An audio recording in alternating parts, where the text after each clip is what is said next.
small one. Put bond here. Right? You take it away? What?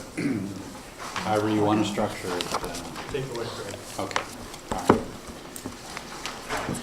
So, just stepping back a little bit, we approved the facility master plan, and the first 5 years of that facility master plan has been funded by a combination of the 1 cent sales tax and PEPL.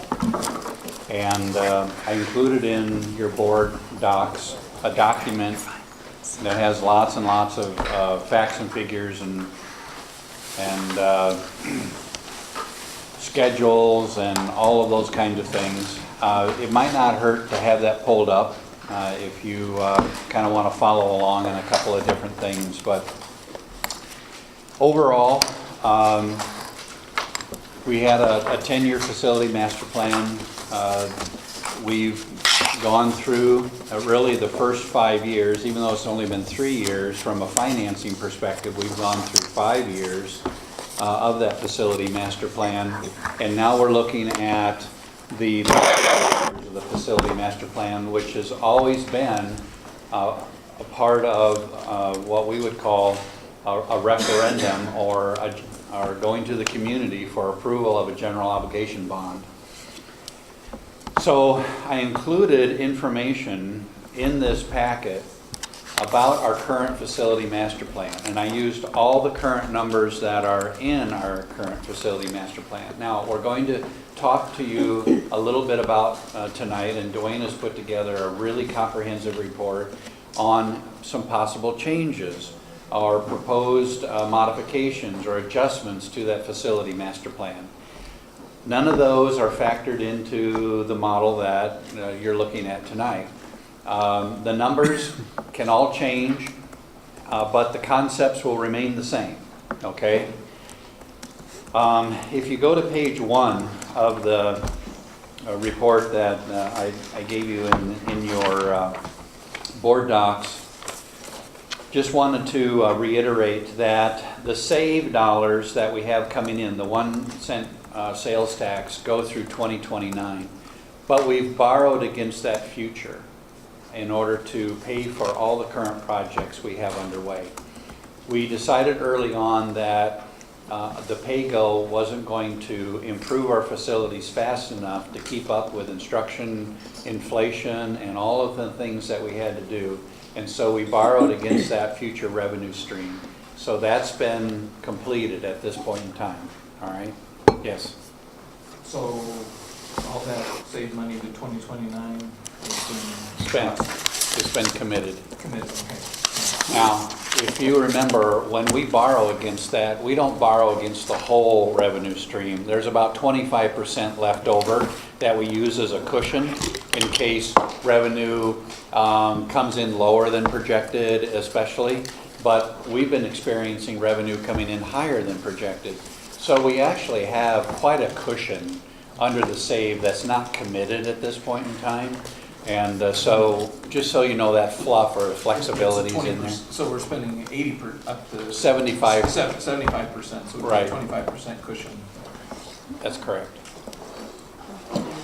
Under our physical plant and equipment levy, this was approved by our voters in 15 for a 10-year period of time, goes out to 2025. We assigned roughly $18 million worth of expenditures under our facility master plan to the PEPL to fund one of those major components being the transition schoolhouse. That's the 10-plex that Dwayne keeps moving around to different sites that needs to be paid for. And we fund that out of PEPL dollars. And there's also some initial renovations that were funded out of those PEPL dollars, and we'll look at that in a minute. As far as what's going to happen now with the final 5 years of the plan, we need to go out to the voters and seek their approval for a bond. Well, how much will that bond be? Well, the total cost of the facility master plan is right at $344 million. How did we get to that point? Well, back in December of 2013, the facility master plan cost was estimated to be, for a 10-year period of time, $258 million. But we cautioned the community at that point in time that that didn't include any inflationary numbers on those original cost projections. And we had it all over the documents, all over the reports, everything was out there, that those original cost numbers didn't include inflation out to that 10th year of the facility master plan. And so when we revisited this whole facility master plan in April of 15 to include the athletic component of Liberty High School, among other additions and modifications to the report, we did include an inflationary adjustment. And that's how it transitioned from the $258 million to the $344 million. Now, if you want to look at that and how that's illustrated, you can turn to page 3 of your document. And this is a color-coded landscape spreadsheet, basically. The first column of numbers are the original costs as approved in December of 2015. But then if you go over to the fourth from the last column on the right-hand side, you'll see updated April 2015 projected costs. Those updated costs include that inflationary component. So if you look down at the bottom, you can see how those numbers tie out. It's $258 million, which is the original cost. We're now at $344, but that includes project adjustments and inflation. There's roughly, on the bonds remaining, okay, on all those, that green section on that report, which we're talking about the last 5 years, the inflation factor on that alone is right about $40 million of this plan. So it's a significant chunk of change, okay? Now, as we go into this whole bond referendum cycle and so forth, what I need to do is refine all these numbers for a bond referendum. These are just general numbers for now. They're just estimates and guesses based on what we have. They don't include anything that you might change in the facility master plan, add, subtract, or whatever. So when we get to that point where you've made a decision on what this last 5-year period looks like, then I'll go to our financial advisors, I'll give them that plan, they'll refine the numbers and get it down to what we need for that bond referendum. And I'll work with Dwayne, make sure that the inflation pieces are correct, the estimates for those projects are correct, and all of those things refined. We just haven't taken the time because you might change your mind. You may choose to modify the plan in here, and that would just be time wasted, right? So we didn't do that, but that's how these are connected together, and I just wanted to make that transition for you. So back to page 1. So that leaves roughly about $191 million. There's some rounding in there based on what report you look at, but about $191 million to be funded under the GO portion of this facility master plan. Now, when we go out for a GO, there's several ways you can do this. You can go out to the community and you can have them vote on individual projects, or you can go out with a ballot question that says, we want to do this series of projects, and have them vote on that if it's not the whole plan. Or you can go out with the whole 5-year plan in the ballot question and say, we would like your permission to go ahead and sell whatever the amount will be. Let's just use a number, 190 million or 200 million if you want to round it to a number that's easy to remember. And go out with a ballot question and say, community, will you authorize us to sell $200 million worth of GO bonds? And if the community says yes, then that provides us with the authority to issue that much in bonds, and then we have to decide how those are issued. And what I'm proposing to you today is that we not issue them all at once, because we don't have the capacity to do all these projects at one time. We have to stage them out. And under the legal constraints of arbitrage rules and everything else that we have for funding, we have to sell the bonds as close to when we do the project as possible. And so I'm proposing to you that we actually have 5 series of sales, 1 approval, which is the referendum on September 17th, but 5 different approvals at 5 different times throughout the last 5 years of projects, so that we can structure our projects to fit within all of those legal constraints. All right. Plus, it does another thing. We don't borrow the money before we need it, and that cuts down on carrying costs. Right. We don't have to incur the interest expenses and those kind of things for those projects before we're going to actually do them. It also does another thing. If our legislators were to come together with the governor and decide on an extension for our sales tax, it would allow us, by having the ability to issue these when we need them, if we're at such a stage where it would be the board's decision that if we had sales tax extension available to us and you wanted to use sales tax to fund projects instead of the bond, even though the community has authorized you to sell those, you don't have to sell them. You can say, no, we're not going to put that on the property tax. We're going to use sales tax instead, and just move those projects forward using sales tax dollars. And so you never have to sell those general obligation bonds as a result. So it gives you a lot of flexibility to fund the last 5 years of the facility master plan, and or by going out and getting that permission once and then selling them in stages, it provides you with that extreme flexibility under the law. So that's what I proposed here. You can see that how the numbers shake out.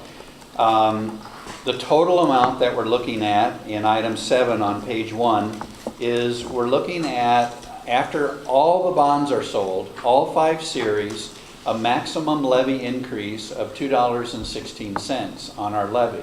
Actually, it'd be an increase of 162, right? But if you're already levying 54 cents, and so you would have to subtract that from the 216 to get your true increase on the property tax levy, which is $1.62.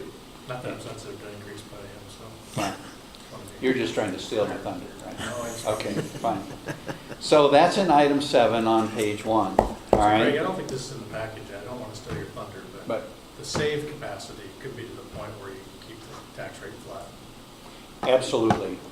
That's how big the capacity is. We did an analysis last April of what a sales tax extension would do for this district, and you're talking in a tremendous amount of revenue, upwards of, given our population of roughly 16,000 students by the time we get there, we're projected to be, it could be in the ballpark of $400 to $500 million that this district would receive in revenue from 2029 to 2049 as a result of a sales tax extension. So in what you're asking, Chris, is could we fund the whole 5 years of the facility master plan without raising taxes at all from the sales tax extension? And the answer is yes, we could. And actually, property tax would go down because our bond indebtedness would be off, right? So we go down. I'm talking in a flat context. I wouldn't take Sorry. that myself, but Well, there's the, choices to be made. the geo debt that we have now is going to expire and come off the tax levy. 54 cents. The 54 cents is going to come off and expire, and that will be taken off if it's not replaced. It will reduce the taxes by Not the 54 further cents. complicated thing. Right, but that's true. And when does that come off? 18, End of budget year 18, fiscal 18. It's June of 18 when we'll make our last At the payment. end of that year. Right, But that'd be a future board's decision. I mean, that would be a futures board's decision. So I think you're right. You want to go get the authorization. It's just that there's going to be options Right. on how we fund it. Right. So we need to talk about options, and we need to talk about your disposition on how that's done, right? In 9 on page 1, you can see what I've done for the increment as this, we have the 54 cents now, and what each bond issue, how much it would increment. For instance, if we sold the bonds in 17 to do Man and Lincoln projects that are listed on our facility master plan, we would add only, we would add 11 cents to our levy, right? As far as the change is concerned for that bond. So it'd be a 1410 then, give or take. Yeah, it'd be about in there, yep. Sorry, I'm just thinking about how we compare to other districts. If we were to add this full $1.62 onto our current levy, we would still be less than the average school district in the top 25 for their total levy. So we have that much flexibility actually in our tax rate. We would still be below average as far as our tax rate is concerned by even adding the whole $1.62 to it. So that's just kind of a perspective for you. Could be property rich, right? We are very property rich, and I've stated that before. We're very fortunate, right? All right, going to page 2, and I'll try to speed up. Name the one other good benchmark, so we're like 14 now, right? 13 and 14. Right. I mean, in recent history, we've been as high as 1469. So I always think of what's the highest rate we've ever been. Right. And then I think about what would it look like if you had the whole 162. Right. Like you said, I think the right, in any context, we're going to be in the bottom half Yeah. of the top 25. Right. When I saw the tax rate when I got to Iowa City from Ankeny, and I had to kind of take a breath because Ankeny was at $22 a thousand, and Iowa City was at 14. That's a huge difference, you know, and a lot has to do with tax base, but they had a lot of debt too, 405 on the levy because of tremendous growth, whatnot. Which is the max. It's just a comparison, you know, anecdotal. So number 10, the maximum amount that all of this debt would place on our assessed valuation would only bring it up to the 54.7% levy of what we're capable of actually borrowing as a district, which just gives you some perspective there as well. You can borrow a lot of money here on our assessed valuation under the current law. All right. Can a district seek voter approval once? Yes, we talked about that. Can we round up for inflation? Yes, we can do that. Can you change plans once it's approved? No, you can't. You have to do what you tell the voters you're going to do. Pure and simple, you got to carry it through. Now, if you issue the bonds, that is, if you don't issue the bonds, then you can do the projects using sales tax dollars and not be run amok of the law in what you said you were going to do in the referendum. So even though they gave you approval to do these projects, if you don't issue the bonds for them and you choose to do them through sales tax, that's okay. But once you issue the bonds, you better carry through with what you told the voters you were going to do. That's how you have to look at this. And then finally, Could you back up a second on that? So suppose we were to put this whole $200 million thing on the ballot. We're going to issue bonds in 5 separate issuances, you're telling me. right. Maybe we should have first say, you're just committing yourselves to then what? First, So projects. So the language would say the projects for each set of bonds. It So would include all of them. Right, the language would include all the projects on the ballot. Right. But you're saying then that you're not committed really to do those with bond money, at least until you issue the bonds. That's correct. The bond issuance, will that be spelled out in the ballots, or what that first? We're gonna have some freedom to decide still which things come first and which things come second. Well, in your facility master plan, we're going to talk about timeline, sequence, what order we're going to put those in, and what projects will be paid for from the GO bonds. But that stuff could still change after the vote. The scheduling then, can that change after the vote? Your scheduling can change to a certain degree as long as you get the projects done with the money that you've assigned to that. Now, you have to be careful. If you're moving year one project to year 5, you're going to have construction inflation, you're going to run out of bond money. That's not going to be, in my opinion, a satisfactory way to do that. You better do it in year 1 when you said you were going to do I it. just So want to understand, stays so I within. mean, you could choose to issue the first 4, and then maybe we get a state extension, you wouldn't have to issue the 5th one or something like that. True. Or you could just issue the first one and save the last 4. Right. Right. It depends on what the legislators, how they come together with this whole extension conversation. Could you at some point spell out to me where these rules are in the law about how you can't go back once the bonds are issued? Because I do think that, you know, we need to win over the people who aren't going to be satisfied with just because we say so. You know, it'd be nice to see the basis for it. Okay. That really pretty much is the important takeaways that I wanted to go over with you. Then page 3 gives you a layout of how you connect the original bond with the adjusted plan. And then on page 5, if you'll turn to that, you'll see how we're planning to sequence the bonds. And one of the questions that came up was, for instance, the series that we're going to sell in March of 2022, I see you spending money clear back in 18-19 for that. Why are there purple? I was going to ask you that. Yeah, why are there purple numbers in there? Because the law allows us to pay for design, architect fees, fees for determining whether the soil has proper holding properties, all those kinds of things. We can pay for that all up front without having actually issued the bond. And once we issue the bond, then pay for those, reimburse ourselves, so to speak, out of that bond series money. Okay, the law permits us to do that. And so that's why you see those smaller amounts in those prior years prior to us issuing the bond, and it just works out that way. We have to get ahead of the project, right? We have to plan them out. So.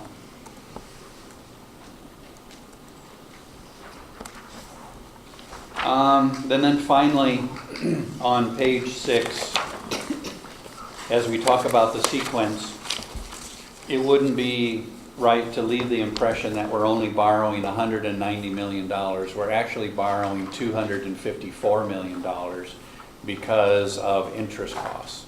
So the carrying costs on this size debt is significant. And so I just wanted to make sure that that was transparent with you, the board, and with our public, that it's not going to be the amount on the referendum, because that just reflects the project costs.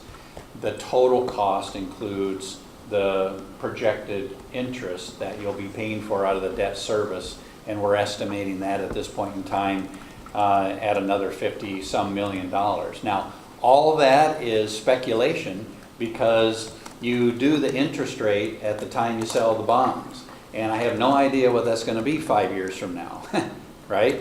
So it's just our best educated guess at this point in time, and it will definitely be different when we finally get the end result, but you know, we're doing the best we can to project. In the bond language, we don't get the principal and interest total, which is the principal total. The project total, correct. All the other supporting documents are just that. They're just the schedules that show the true interest cost assumptions and all that kind of good stuff. If you look on page 14, you'll see the total cost, including interest. And then on page 15, I just thought I'd throw in what the 54 cents would buy you. If you didn't want to raise property taxes at all, you could go out and borrow $46 million, and that would fit within that 54 cents under our current assumptions for interest rate and those kinds of things. So just to give you a perspective on what that levy would have, and then I provided the supporting documents behind that. On page 18, I provided you with a calendar of board actions that you're required to take in order to make this thing happen. And The signatures, we're required to have a petition of 1,440 signatures in order to get the ballot question in front of the voters. And so that needs to come in, and we'll have to put some foot soldiers on that to gather those signatures.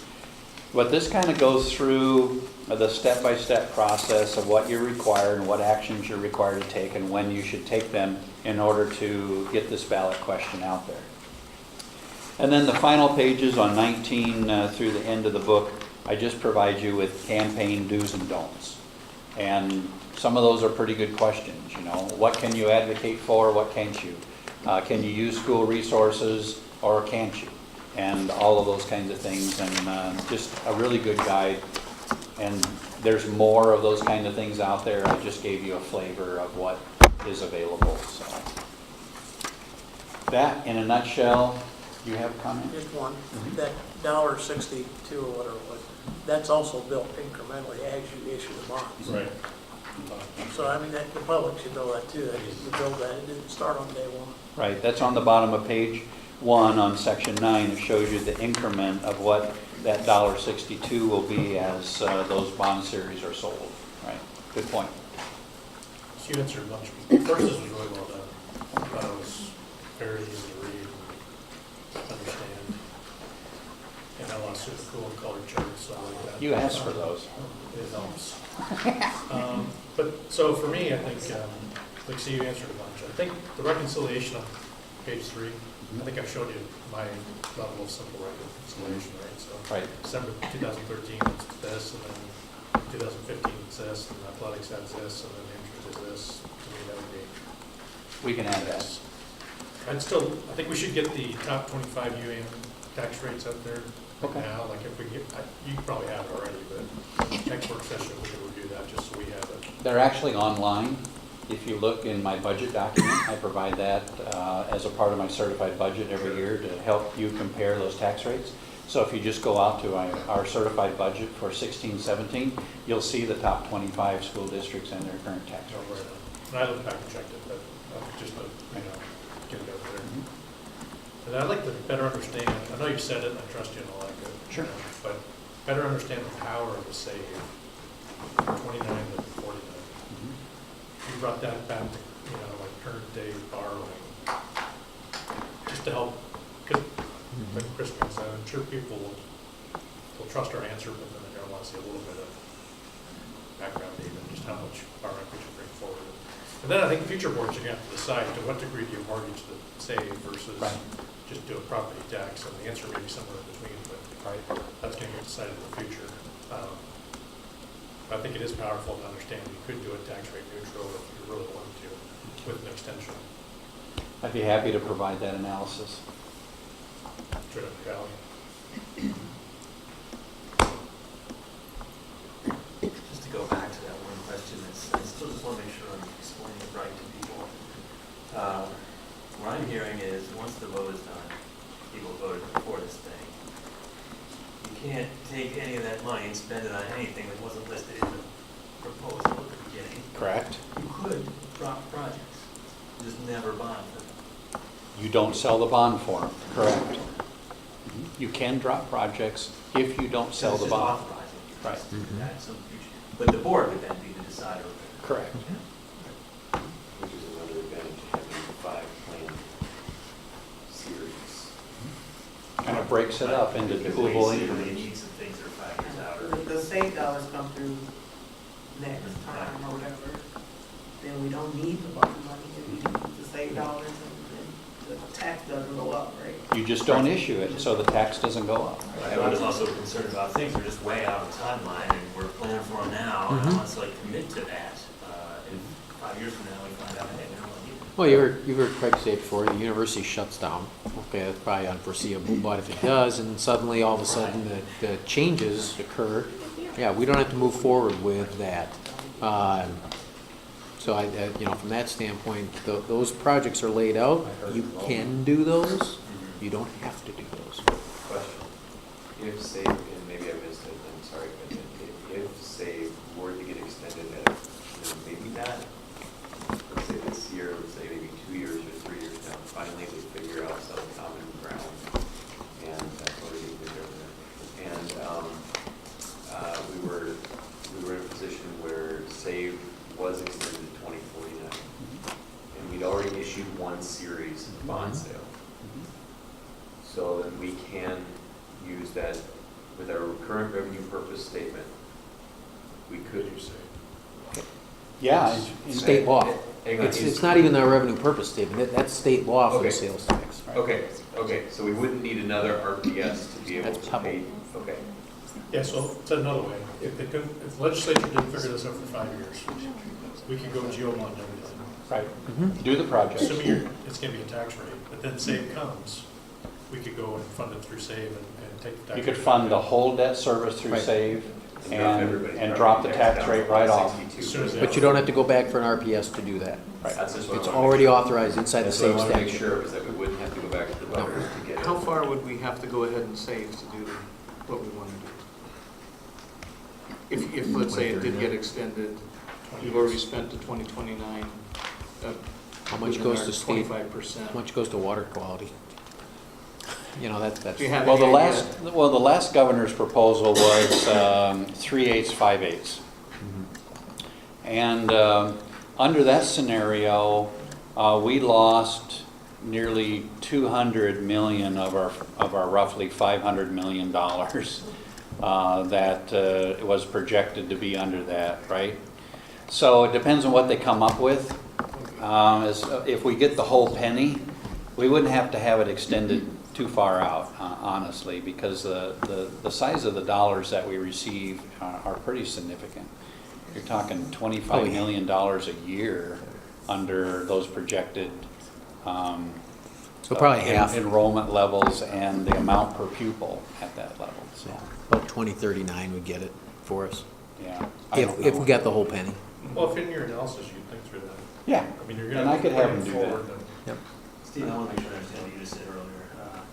So you're saying that if SAVE comes through a few years from now, under the current statute, we could take that money and pay off our prolongation. But as far as future projects, there still is an RPS requirement, or?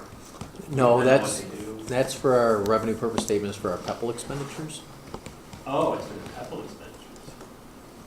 So there's nothing as far as SAVE expenditures goes?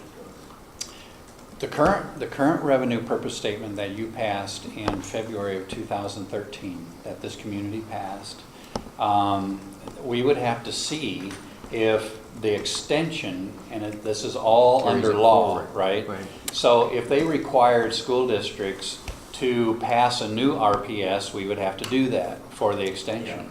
But if they didn't, then your current revenue purpose statement would extend to that extension, and you could use it for anything that's in that current revenue purpose statement that we're using it for now, including paying off or buying down levies, which would mean that you could take the whole amount of sales tax and put it towards any of the geo debt that was issued.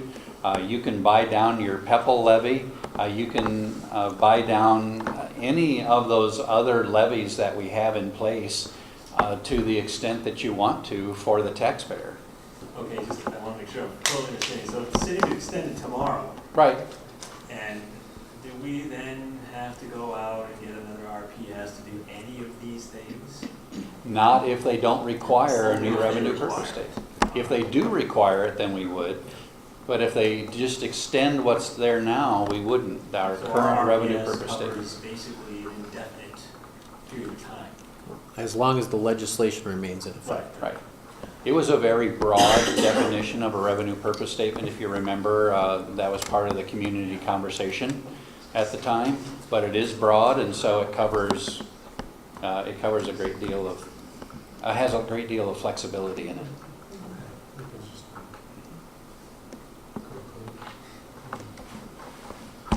So we're trying to set up maximum flexibility really for the future.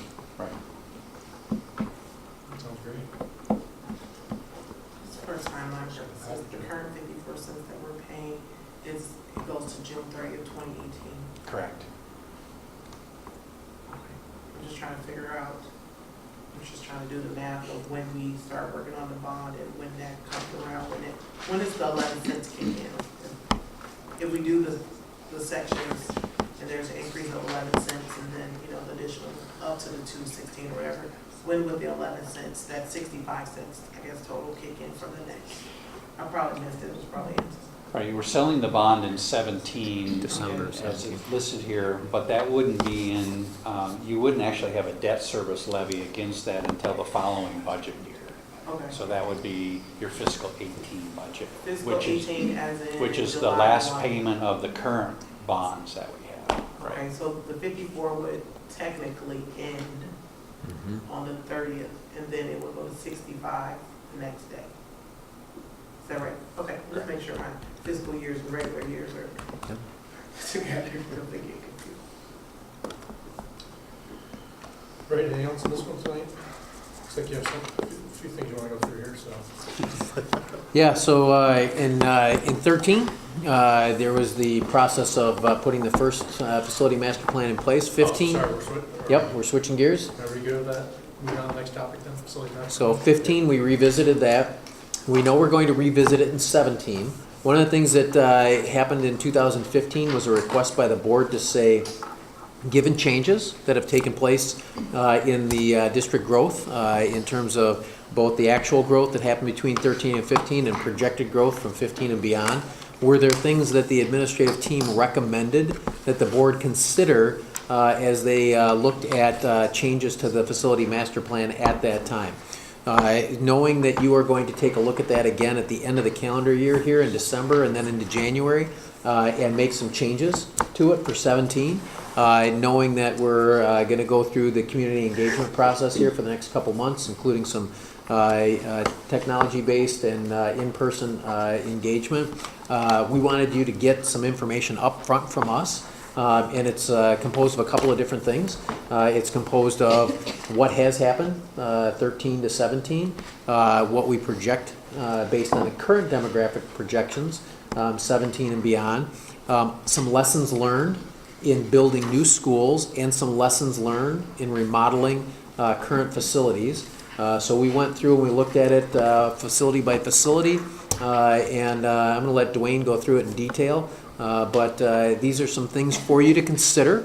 No action tonight, just something for you to consider and take into the whole, as you look at the whole scope of the input that'll come from the community as we go through this. It'll come from DeYoung Richter with new enrollment projections at the end of the calendar year here, and really to prime the pump, if you will, to start thinking about some of the things we might want to consider in the third iteration of the facility master plan. So, Dwayne, take it away. Okay, thanks. Well, for this evening's discussion, we kind of broke it into 4 areas. One is just some information on the timelines, what's current and what's proposed. I'll take you through that Can you first. hang on just a second? Yeah. I just want to let folks in the audience know, we don't have this online in board docs because this packet includes facility maps. So it's got floor plans for the buildings, and for security purposes, we don't place floor plans out on the internet for others to access.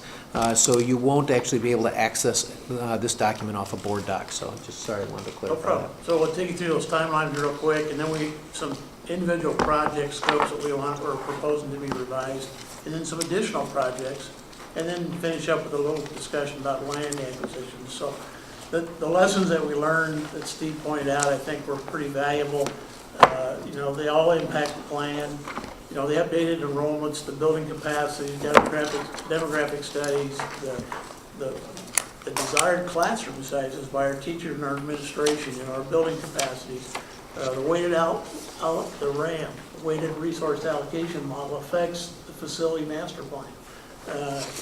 The tenants areas that you've been working on affects the facility master plan. And are the classrooms in our existing buildings and new buildings, are they working as designed or intended to be in terms of space and how they function?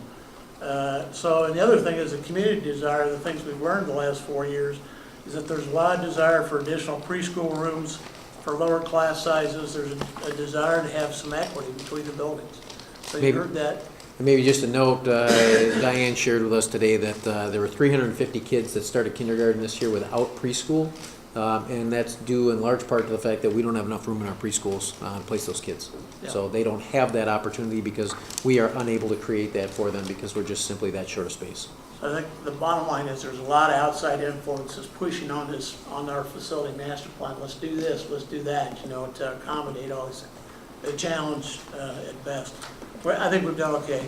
Page 2, excuse me, that is the current timeline that we're dealing with. The bold blue line in the middle of the page is the end of the save and the beginning of the GO bond. So what we've got accomplished is marked as completed.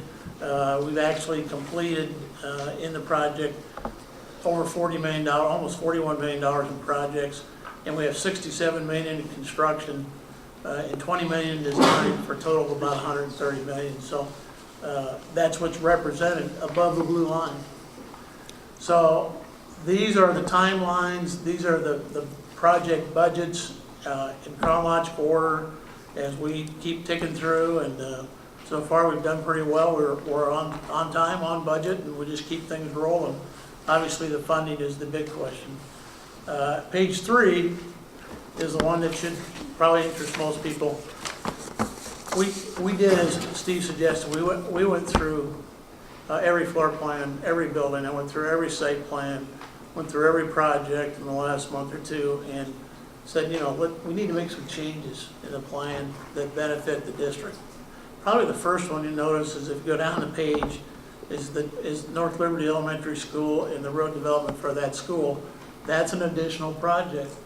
And it is ready, that site is ready to rock and roll. The utilities are there. The Scanlon site is not. So the biggest change in this is to move that project, it's an additional project, 20 plus million, to move up, to start in 18 and head ready in the fall of 19. You'll fill it the day you open it. And Scanlon, the site's not ready. So actually recommended that Scanlon be pushed down and start in 2020 and be finished in 21. So it's a 2-year delay. And we may discover that it takes more. So that's one change. That's an addition, actually. And then the first change there you'll see in Garner and Shimmick, reasons for both of them. Garner was moved up in the schedule in 15 because we needed the capacity, because we didn't have a school ready up there. And we're suggesting that maybe that can ease off a little bit. Let's see how the demographics work out. If we're going to add 600 seats at North Liberty, we really need to add 175 seats at Garner. I doubt it. Okay, so are you saying that we wouldn't add as many seats, or that we would push it off to the future? we're just going to move it down the schedule a little bit to allow the new school to open and see what our real needs are at Garner. So the down arrow, the red down. That means arrow I've moved means it down the schedule. Delay, basically. Right, so if you go back to the first page, you'll see, or the second page before this, you'll see that Garner was to start in 2018 and finish in 19, and what I'm recommending is a 1-year delay. Shimmick is a different example, a different scenario altogether. And at Shimmick, we're planning to move the 10-plex there, and I'm beginning to think it just won't fit.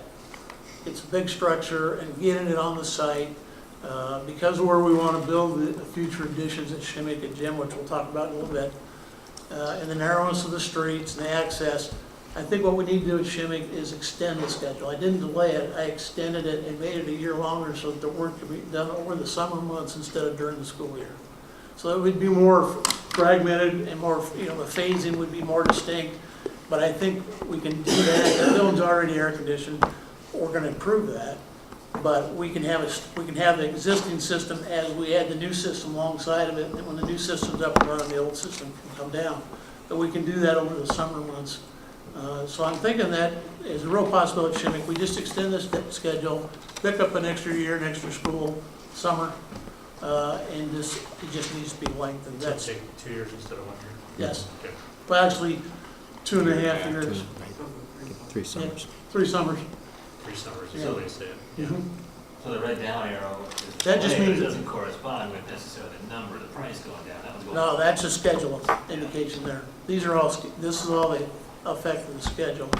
I'll get to the budget in a minute, but, yeah, that just shows that basically instead of, it's just gonna be extended.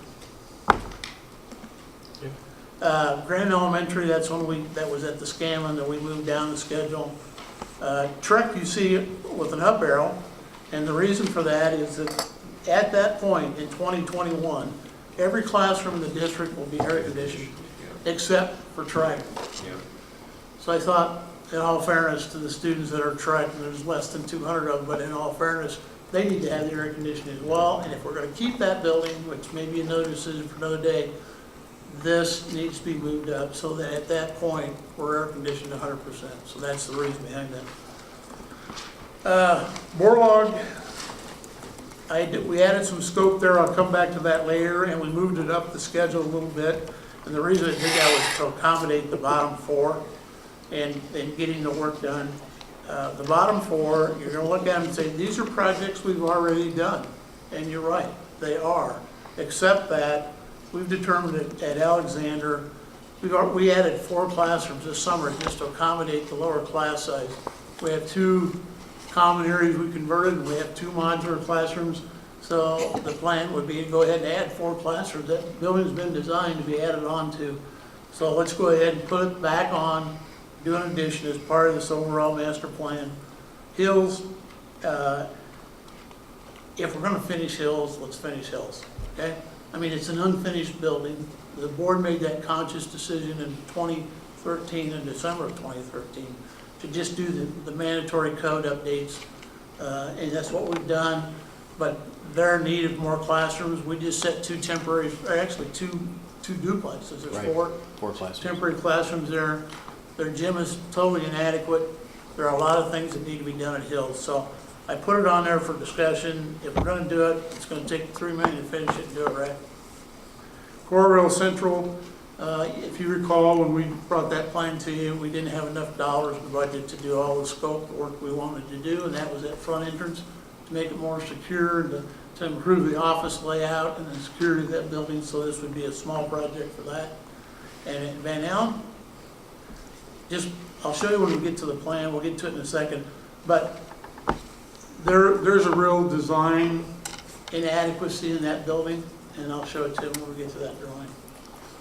Okay. Question Yeah. before we go on.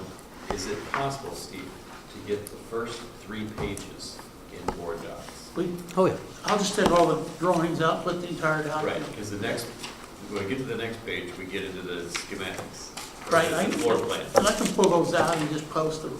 Yeah. Not a problem. We talked about that. People might really be interested, We'll just purge all the maps from it and post the rest of the document. just right here. We'll do the whole thing. Oh, without the. Yeah, just without the maps. So if you're interested, because I don't know that it's perfectly clear in here, it's on my spreadsheet, my worksheet, the cost of these changes, of adding an elementary school at 20 million, the cost of adding additional scope to these other projects, the cost for adjusting the timelines, we're looking at another $40 million, half of that of which is that's North Liberty Elementary School. So it's 20 million for a school and 20 million for improvements. So Dwayne, the ones in, let's just say the ones in black, they don't take into account any additional needs that may be there? So- You'll see that in here. Okay. Yeah, So you'll kept see- it on the same timeline, but I presume that we can make the scope changes inside the timeline that's already been established for that. Okay. So you see that right away on Man on that next page. So you'll see that on the, Man's in black, still spring 18 to fall 18. But if you look in about 3/4 of the way down, proposed revised scope budget, so you'll see that that's a change that happens inside there, the project, but continues to keep it on timeline. Yeah. So, Is there, yeah. maybe this is too detailed, but the new school being like 20 million, the building Hoover East for like 14, Right, that's like 2 years from right. now. So how do you get to 20? Well, actually, New Hoover's more than that. The hard construction costs are well over 12 and a half, I think, or 13. But part of this is design cost, part of it's inflation, part of it's just to make sure that we can do it for less. I'd rather give you an estimate just a tad high. Do better. No, that's fine. If we're being conservative, let's just say we're being conservative. Yeah, we go through, we're gonna reevaluate all this, but this was the starting point, so. The way to There was a read, carryover number from earlier too, if you look at the earlier I FMP. think, yeah, when we put the school way out there, Yeah, 20 million maybe in an inflation basis Heck, makes sense. Yeah, actually in 15, we inflated grant to 20 million, and that's the same dollar that we put on grant. I didn't change it. I just took the grant number and put it on here. All right, good. Yeah, that's how we got that. When you look at these sheets, all of these projects are in here, the floor plans are there. If you have specific ones you want to talk about, great. I can talk about these buildings all night long, but I know you don't want to. But what you'll find is the current, let's just take man, you'll find the current budget, you'll find the timeline that it's on, you'll find the age of the building, the square footage, the new square footage, the capacity numbers we're gonna reevaluate, and the enrollment numbers we'll reevaluate in December. Yes, Paul? So just this one because it interests me. Man does? Well, just the way you have it laid out. So you have the first floor, which I assume is the old gym, and then you have a second floor upper gym. So Yeah. a gym on top of the gym, Or bigger. no, it's just the upper space of the gym. Yeah, Okay. it's just It's the fine. upper volume. So is that gym still the same size? The gym's woefully inadequate. This is just the current layout. Yeah. Okay, That's all this is, current layout. gotcha. That shows it existing without any changes. Right. And so, and it's a great question, and I'll get right there. So the current scope is listed, you know, it's calling for a new gym, it's calling for the renovation, all the HVAC. I put in provide scope revisions to modify the structure, and honestly, I'm not an engineer, I'm not an architect, but I'm a builder and I've been around for a long time. And when I look at that building, I think the old gym has to come off in order to build a new one, to do it right. And I don't think it was really allowed for in this budget. And so I recommend extra dollars to do that. Structural standpoint. Right. So these are all through a builder that I had a planner, and a halfway good planner, so. I did that. The timeline remains unchanged. If there were timeline changes, you would see a number there. And then I put the impact on the bond and what the proposed budget is. And you can find that for every project. So let's take another one, for example, just so you get a feel for it. If you go to Lincoln, which is page 8. Keeping up, Craig? Current budget, when it was built, construction timeline, all the information we talked about. The scope is to do a historical renovation, HVAC, electrical, and a gym. And honestly, looking at that building, I think it needs some music and a preschool room as well. There's already an art room there, even though it's kind of off by itself. And looking at that particular project, I'm thinking we need to add some additional funds to make that building right. The preschool room, all these buildings are just begging for preschool rooms. And so I added that. Not everyone gets one, but there's that change at Lincoln. One question on Lincoln, sorry. Huh? Before we move on from Lincoln, so does this Lincoln still require us to acquire land around it? Okay, good question. I had that on the very last page, but I'll answer it now. And the answer is no. We can actually build the structure onto that building, and we'll have to use hardscape playgrounds. Right. So the purchase doesn't have to be done before the structure is started. However, long-term, for the benefit of that school, you need to buy some adjacent homes to extend the playground, okay? If you want to maintain hardscape and softscape playground space, we'll eventually have to acquire more It's- property. I was just making sure that if we, for some reason, we're supposed to be getting land before this started, Yeah. you know, it's coming up in the It beginning. it isn't a prerequisite for building. What it is, I think, in the best interest of Lincoln long-term. And when you go to the very last page of the report, you'll see that that's one of the projects that's listed. And I'm assuming in all these projects that ADA compliance is Oh, that's just- mandatory it's going given. through everything. Yeah, all the ADA and building code issues are given in all these plans. And I also spent time and reviewed every document that BLGD did and all the assessments of the buildings and made sure that those kind of items were in there, so. The report they did is pretty comprehensive. What was lacking is maybe the desire of the community to have these types of rooms and how they use them, and some of the educational programming was a little bit on the weak side. I mean, just so I understand how the charts work, so using Lincoln as an example, I mean, we have bounced around at least the idea that maybe we need to rethink our capacity numbers on the buildings. That's not what's going on when you say potential revised capacity. Is it, by potential revised capacity, you mean the new capacity because we have additional square footage on the building? That's correct. Okay, so that's basically one additional classroom Right. that you're counting for the because the music room will now be freed up for everybody who's now. Right, Okay. exactly. So none of these projected revised capacities are an attempt to revise our current sort of measure of what the capacity of the buildings are? No. Okay. And those capacities were listed on the 2015 plan that was approved by the board. Yeah. David went through all that and adjusted those capacities. I have started, just so you know, looking at the capacities for each building. And I have a template that we developed in Des Moines when I was there. And we look at the number of rooms, we look at how many kids are in those rooms, what type of rooms they are, all that. And so I intend to bring that forward in the future. Yeah, that'd be, I think it's really important that we get some sense. I think it will help Wage us. resource allocation alone. Right, and that was one of the things that triggered it for us, was we know that the capacity of Alexander, the capacity of Wood, Kirkwood, those are different now than they would have been when we looked at this in the first place, because we looked at it as a uniform application Well, and the probably first the time other around. end too. Yeah. But also, not just the wage resource thing, but the different special use classrooms, the preschools, Mhm. you can't put as many kids in there. Right. So if Typically, we're we- gonna have them, Yeah. you take account of it. You know, a preschool typical room is 20, you know, and you might get 24 in a regular kindergarten room, so it drops, and you have to do that. And even kindergartners are lower, should be lower than a typical first or second grader. Right. So I've got all that built into Yeah, that something template. based on the intended Yeah. use of the building is what I think, we've got some special ed rooms, maybe they're very low numbers, Right. potentially. But have to exist somewhere, so, Resource rooms might be anywhere from 5 to 10 or half a normal classroom, you know, so you have to put the right purpose and the right use in those rooms and develop your capacity based on how you're using the building.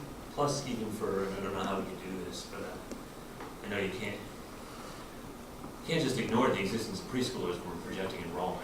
I know you can't actually project how many preschoolers you're gonna have, it's more of a policy decision than a demographic thing, but Actually, you I can't think, just ignore their yeah, existence. no, you can't ignore, but I think the young rector probably does a pretty good job of projecting what preschool might be based on live births. They do that, they take that into Well, account. they probably could, but I mean, we're not gonna accommodate all preschoolers in the Oh, district. no. So it's sort of a choice as to how much of it we wanna do. Yeah. Well, if you have one in every building, that'd be great. Okay, thanks, I just wanted to Yeah, understand. another project might interest some of you is page 11 is Southeast. Southeast, I looked at the scope of that project, and they had 3 classrooms and some geothermal, some athletic facilities, but honestly, they need to add another, 3 classrooms. If we're gonna add 3, I might as well add 4, because 3 is kind of an odd number to build out, you know, modular. 4 works out a whole lot better. Unless you're gonna put them all on one side of a corridor. If you're gonna use one corridor and double load it, 4 is much better, more economical. The cafeteria space there and the kitchen space at Southeast is atrocious. They really have an issue there. There is an interior courtyard in that building that's adjacent to the cafeteria that could easily be expanded, and the kitchen can be pushed out. I looked at that. In the front office, and some of the security issues there need to be done at Southeast. So I added some scope based on what I've learned.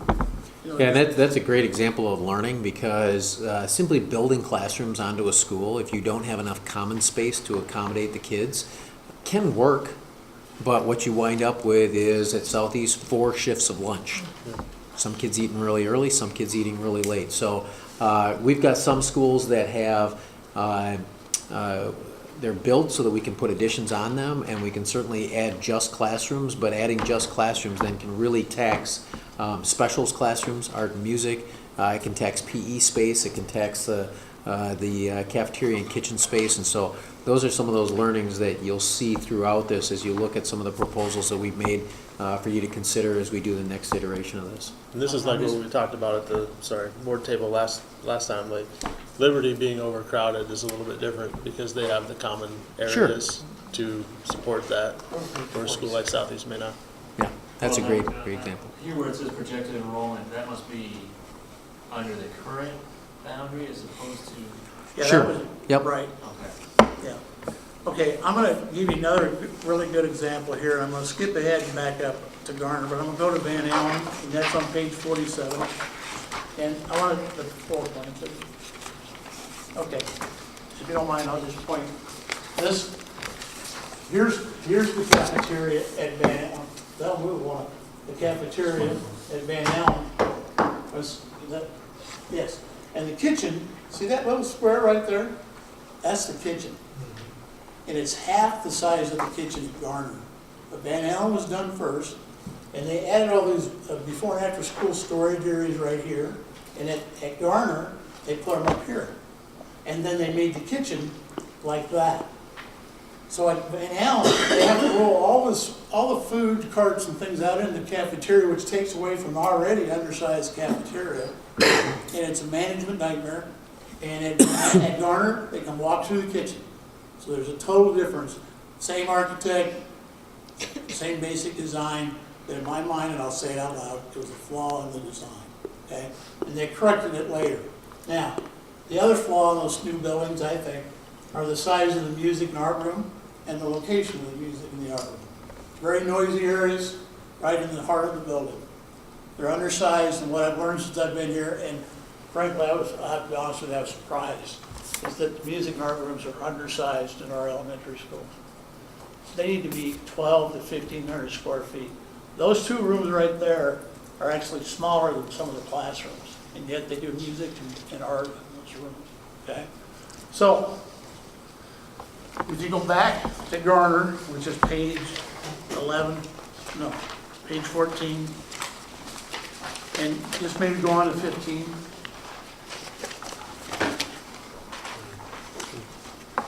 There. See the difference here? This kitchen, see that?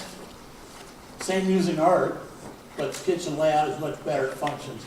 So at Garner, they're saying, back in 15, we didn't have another elementary school up there, we didn't have the capacity, so we're gonna add classrooms. So the plan said, add 7 classrooms. And I'm thinking, well, maybe we don't need that many, okay? So let's reduce that by 3 and make it 4. Besides, 7's an odd number. Where do these odd numbers come from? So get it back to 4, but then add a music and art room. So if you build a 4 classroom, if you want 4 new classrooms, go ahead and you can put them on the end of these wings, just like we did at Van Allen, okay? And you can come out off here, off this corridor, and build music and art either side, and you pick up 2 classrooms in the building. So you repurpose the music and art room in the classroom, and you take the opportunity to add music and art. When you go through this, you're going to see that recurring thing.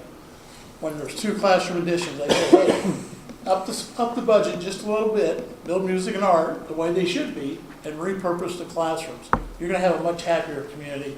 And even, it isn't just the architect for these 2 schools. Borlaug's the same way, Alexander, and even the new Hoover. They're all just kind of on the small side, okay? So those are things we need to maybe plan for in the future, but a lot of these other schools, what I did was, instead of adding 2 classrooms, repurpose them, okay? So that's what you're going to see when you go through. So the end result at Garner was only $138,500 add to the project. So, you know, you can make it work. So with the Garner one, you were kind of anticipating the fact that now we're probably eventually at least going to have a school up there in Fox Run. Is that part of why you decided to? Yes. Yeah. And you might even want to reduce it more, Right. based on the demographics. And Once we get the You haven't sort of projections. fully tried to capture all those changes that are going to happen as a result of our attendance zones changes. Just a place to start right now. Yeah, okay. I'll make sure I understand. yeah, I look at it from a structural point, and the way the school functions, and Steve's been pretty about saying, well, we're going to do this, we may do that, and then I have to reevaluate what we're doing. Well, like, for example, just going back to the southeast one, you know, if we weren't gonna do anything to change the boundaries of southeast, I can totally see it. But if we are gonna, and we have, and now we don't have any projections for the new boundaries, the only thing we have is these age progressions, which show a much lower number. Would you still think, well, but, you know, this is an opportunity, or would you readjust it? You know what I mean? Were you doing that based on the idea that, oh, we're gonna have 800 some students there, or were you doing that based on the idea that there's something about that building that needs to change? Here's the other way I look at buildings, and this comes from my previous life, okay?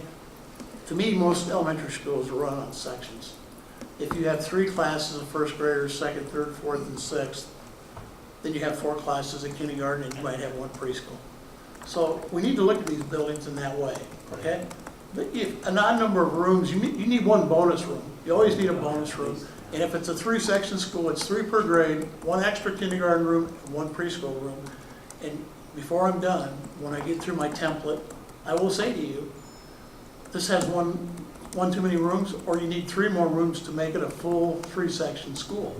The school that really caught my eye initially was Coralville Central. It's kind of, you got combined rooms and up and down, and you know what I'm talking about, right? So, is it a 2-section school? Well, let's make it a 2-section school. I think you really need to start thinking that way long-term so you can manage these buildings and put the boundaries in the right place. Okay? I mean, it's that simple. You can't make a Coralville Central into a 4-section or a 3-section, and frankly, and there are large 3-sections and small. You might have small rooms, so you might limit class size, or you'll have some bonus rooms, or you'll have some more resource rooms for ELL or special ed. You need to look at those things individually by building and populations, but let's get them sized right.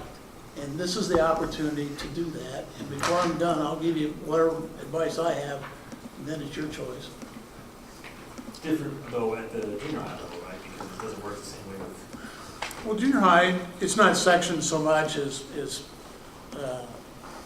subject course material, you know. You have 6th grade math, 7th grade math, whatever. And we'll work with Matt and Amy on that and figure that out, but it's a little different at the high school level. Well, I think even in that specific example you're citing, Chris, even if the projections were a little bit lower for Southeast, I mean, the common spaces for that building were not equipped for That's a 650 or different story. 700, I would say, you know, But whether so. to add classrooms Right. might depend on what you think is coming as opposed to what the building is kind of, you know, it's different at some point at least. Yeah. So give us some homework. Is there anything else you want to do? I was going to put on one more example for you, if you don't mind, because I know Brian's interested. Absolutely. If you go to page 17, that's Shimmy. What a wonderful floor plan that is. It was built in 1970. I have real opinions about schools that were built in 70. Just to be clear, Warren Florida's the same way, Same Wickham's the way. same way, they're all, whatever, okay. But this particular building, your front entrance is at the bottom of the picture here. To the right is that gym, which is half of what I call template size, okay? So there needs to be a new gym here. And I'm thinking the best place for the gym is to the right of where you see that 13, that's actually the door number. So there'll be a big box right there, okay?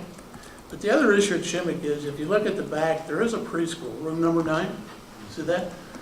But good preschool practice is that parents drop their children off, they take them into the room and they pick them up. And if this building's in the back of the room, the back of the building, it needs to be brought forward in conjunction with the gym, and then that whole turnaround area and parking lot area there can be improved for pickup and drop off, but those kids that need to be picked off and dropped off and picked up preschool can be right there. So I recommended a preschool room in Shimmick for that reason. But that's the thought process we went through looking at these buildings, okay? Now, the last page, let you get out of here, but when you go through these, you're gonna see themes in all of these buildings. Just, I'll answer any questions you have, email me, whatever, call. We talked, Craig and I talked about where do we need property? And first of all, let me say that we're not recommending that this be part of the bond at all. We're recommending that this be part of that excess save, that 25% that's being held in the banks out there to make sure we make our mortgage payments. That's what that's for, okay? When that frees up and becomes available to us, we need to allocate $7 or $8 million for land purchases, okay? And this is an estimate at the bottom, $7.5 million, but we need land at Lincoln, we need to work with the city at Man, we need to work on the park, or do we need neighbors, or do we need streets? There's a lot of issues there that have to be worked out. That's more critical, actually, long-term than Lincoln. Isn't there some sort of an agreement now with the city on that? Nothing formal. Not formal. No, But an informal agreement that there's, We had good conversations. There's been some significant turnover in the membership of the city council, so. I'd say they reiterated their support though, but it's been a long time. yeah. It needs to be, we need to get down to the brass tacks. Yes. Yeah, and then also there's 2 elementary sites for the future, the far southwest and the far southeast. There's a lot of ground out there, there's a lot of expansion, and this is something that can be put off for a few years, but you need to put it in your thought process now.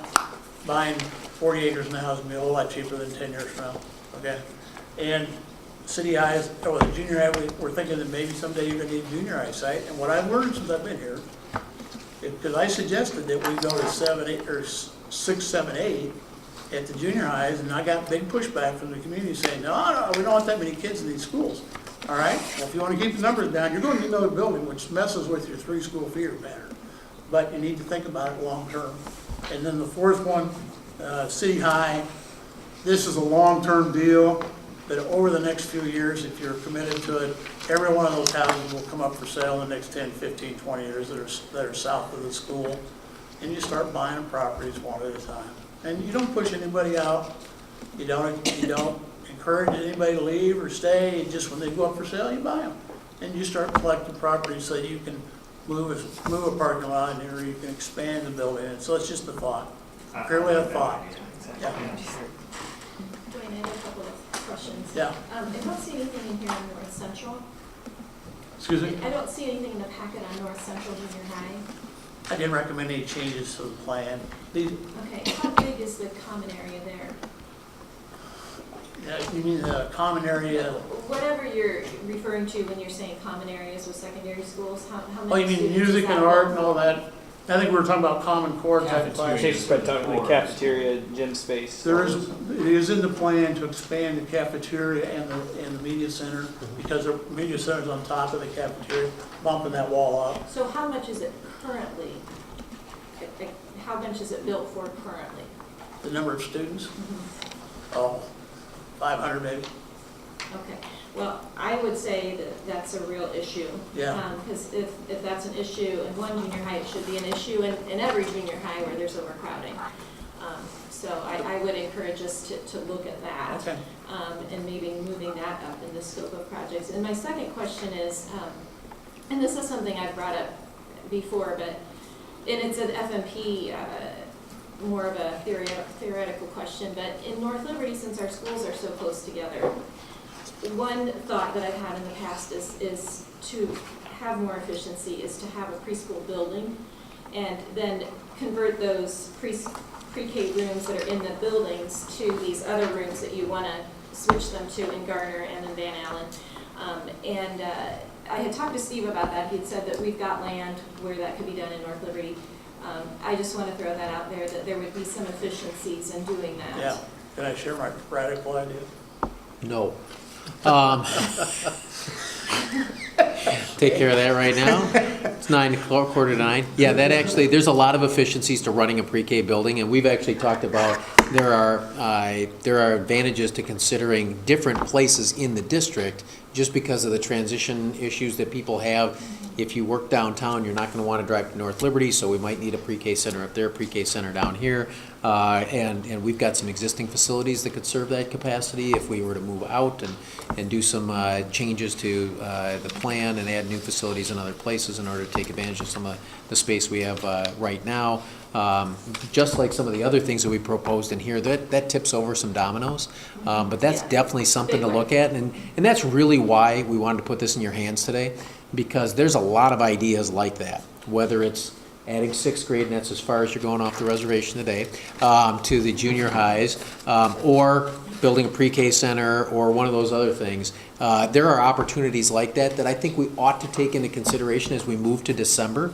We're going to hear from the community, both electronically and in person. We're going to hear from DeYoung Richter, get a better idea, like Chris asking here, are those the current numbers as projected, not the new numbers as projected? So we'll have some changes in there. We've got to redo the attendance areas, so that's going to give us a different future projection than we have right now.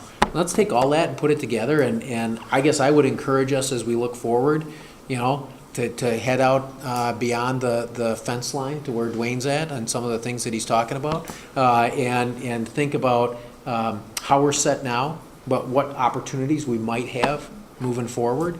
Because if we took pre-K out, Diane said there's 350 kids that aren't in our pre-K right now. So we know if we built a pre-K facility alone right now, we could fill it with kids that aren't in there. And we know that puts them yards behind the starting line when they come in as kindergartners. What about the kids that are currently in there? Could we repurpose those classrooms and put K-6 kids in there?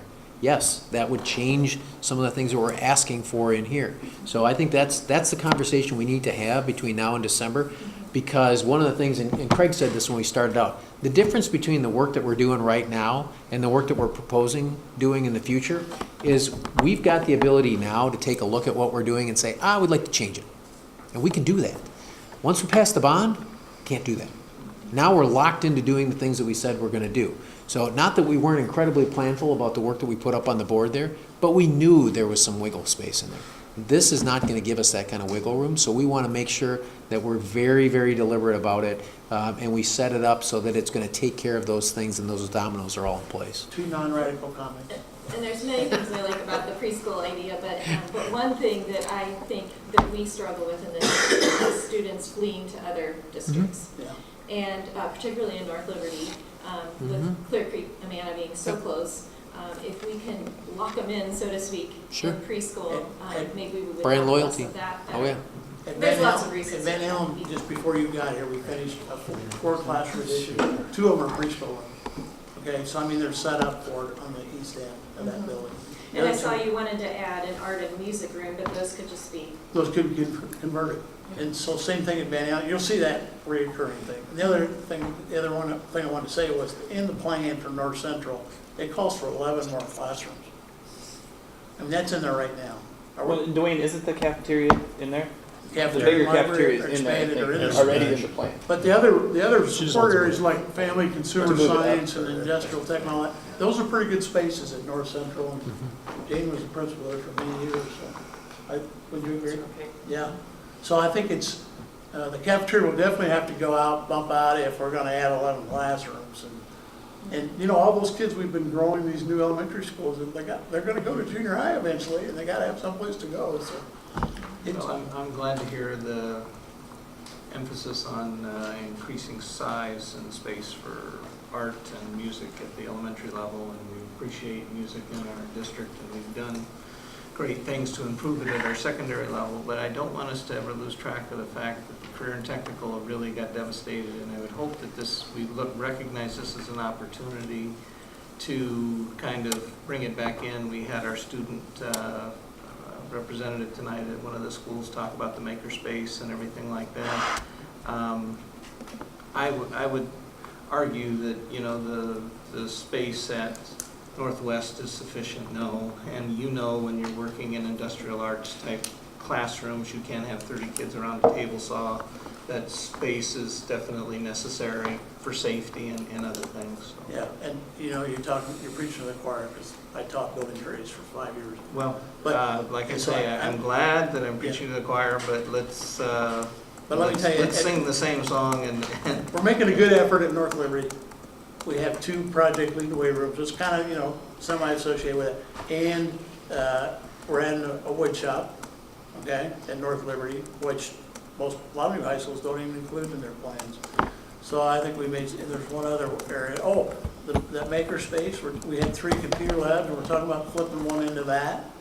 So we're actually making some pretty good improvements. well, I know that we compare ourselves to Waukee a lot of times, and Waukee added, which isn't really, when Waukee's mentioned, I really think of it as an agricultural district, but they added FFA to their curriculum, so I'm hoping that we will follow suit.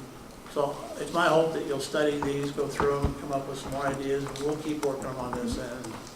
On the discussion about space in preschool, just given the early years to early grade thing that's come out from the feds in May, like, can we start talking about how we can improve our preschool services here in our district, because we're really lacking in a lot of areas.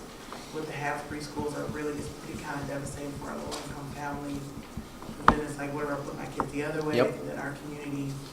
I think we talked about adding that to our November Ed Committee agenda, so that we can give you a lay of the land of where things sit now. We can do some gap analysis in terms of where we see some of our major challenges, and then talk about some of our opportunities moving forward. Oh, yeah, that'd be good, probably December one. Is it December? Sorry, not November, December. Second I can't keep those education committee. track, Yeah. yeah. I'm just wondering if we could bring in also where we have space in other buildings to potentially add more preschool classrooms. in that discussion. I don't know if that's I was possible. gonna say, right now, we don't have any space. That's Well, that's our Other problem. options that we Yeah. should be thinking about as Sure. much as we're going to, if the community doesn't know that that's an option, then I don't know how likely they may suggest it. There may be a few suggestions, but if they don't think it's even an option, because the song Sure. right now is, we're too full, Right. and we're growing. So if we can, you know, even develop some of that narrative of looking at that for our early, because, I mean, when we're talking about student achievement, if we don't catch these kids early, Right. I mean, it's just too much research to support that. We had penciled that in kind of for the second education Yep. committee, so this makes it even more kind of relevant, right? So, So there's some ideas to go with that, Yeah, it's of great. potentially what we could do building wise to kind of go along with what's being talked about at the federal level, with the Department of Education. Did you have a question for me? I didn't answer. I don't think so. Okay. all right, moving along then, so we'll have to hurry up in these last few I topics. probably got a bunch, but not. Yeah, It's gonna come. Not All our questions should come tomorrow, right? that's good. Tomorrow. All right, so going a little more hurry about the next bunch of topics. Yep, I can do the next one for you really quickly. Those are your attendance area maps. So I know that we talked a lot about it in terms of verbalization, and we had the little, what do you call them? The snip maps, the little, the zoomed in ones, but we didn't have the big one. Fortunately, we've got Adam up to speed on the ArcGIS software, and so he and Matt and I sat down and made sure that what was in the map that he's got here on this one matched the small maps that you went through the approval process on last time. We did find a couple of places where we were not tracking plat lines, because as I was drawing those lines, I couldn't see all the plat lines, so we went through and made sure that we didn't bisect any parcels and followed the plat lines around there. So we think we're good to go. We have a website or a page on the website which is now live. It has these maps. It has the new voluntary transfer forms on there. And it also has 3 lookups. For those of you that don't know, one of the services that Guide K-12 provides for us is you can go in, you plug your address in, and it tells you which school zone you're in. So we have one that does elementary schools 17 to 19, one that does elementary schools 19 and beyond, and then the one that does secondary schools starting next fall. So regardless of when you want to know it, you're able to go in right now at the elementary level and look that information up. And you're able to go in right now and look up your 19 or 17, 18 secondary zone so that you can see that. So we put that all on one page. We thought that's going to be easier for folks to see. Kristen's got a press release ready to go. She'll send that out tomorrow morning so that we can get that out to our media partners so that people who are interested in that process can access that right away. So this basically makes it clear, that question I was asking you about, that if you live in Saddlebrook and you see that, oh, I'm in Alexander until 2019, where do I go to junior high? Right. They're going to junior high Right. at Southeastern City because that's where their 2019 Correct. assignment is. Right, so they see that, and now if you're a parent, Yeah, something. yep, and you're a parent, you go in there, you plug your address in, it's gonna tell you where you go to elementary school 17, 18. You can plug it in, tell you where you go 19 and beyond, but then you can plug it in separately in the secondary one and say, but where do I go to junior high and high school? So, we just wanted you to be able to see those, want to let you know that we've got that out there, and again, the web page is open right now, so you can see it, but we'll send the link out tomorrow so that everybody can see that. Will Adam be able to make those couple changes that I asked? Yes. One of the things that Paul asked about was we actually still show Old Hoover in 19 and beyond. There's an icon for it in there, so he's going to pull that out. And Paul had a couple suggestions about some legend items in there. So Adam is at the iTech conference right now, but he's trying to do those fixes remotely.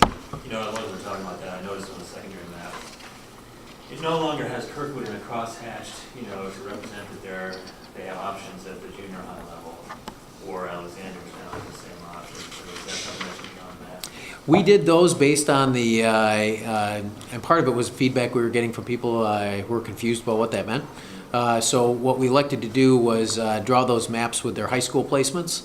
And then if you, inside the voluntary transfer language piece, we enumerated the privileges that the Alexander kids and the Kirkwood kids have, so that when parents, and when parents look that up, they'll be able to see Well, I was that. going to say, when they do the lookup, Yeah. what are these, tell them that It they- shows both. Yeah. We were test driving it earlier, so hopefully it shows both. It should, so. All right, That was all. We just wanted to make sure you had access to that. Great. Next item on the agenda is affordable housing, and there are two things in here. One, the letter we sent in 2014, and then also some of the definitions for common housing terms. I wasn't going to go through them necessarily, but wanted to make sure everybody had them.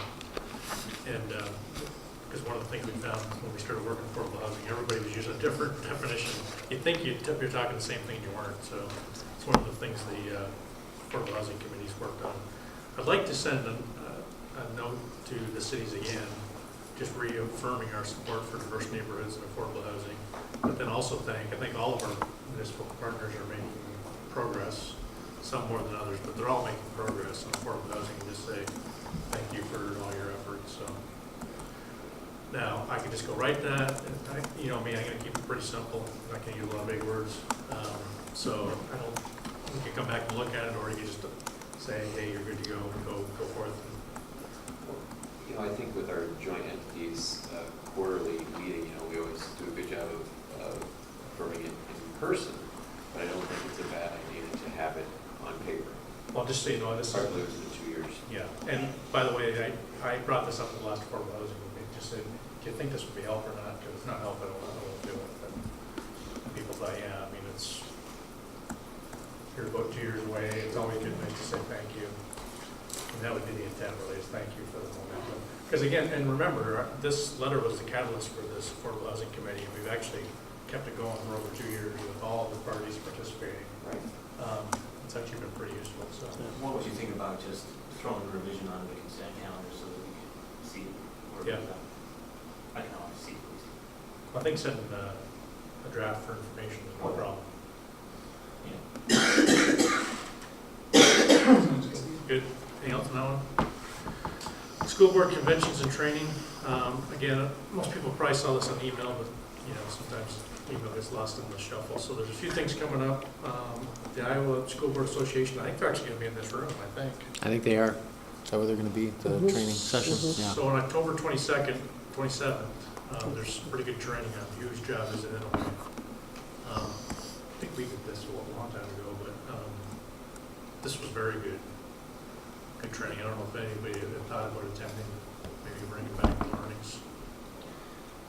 So it's worth, just as a side note, it's worth 10 points towards, if Better people are boardmanship. working towards better boardmanship or I think I did this one a couple of years ago, but if there's broad interest in it, I can do it again myself. But if we want to bring it back, we can work on it later. But I've already got a calendar on that. I can go this time. Let's check the schedule. you know, just check your schedule, think about it. It's good stuff. It's a Thursday. It's not every day they offer it like right here either, Yeah, right? It's nice not to have to travel. So. Just a reminder, the second item was the Iowa School Board Conventions, the 16th to the 18th. Again, great event. Outstanding stuff. And just, again, on the same theme, attending the ISB convention, I believe, is 20 points, I believe, and there's a workshop on Wednesday that is very much in line with our board goals about how the board sets the tone for culture and climate throughout the whole district. That's also worth 10 points. Yeah, the early bird stuff, so that's what I was doing.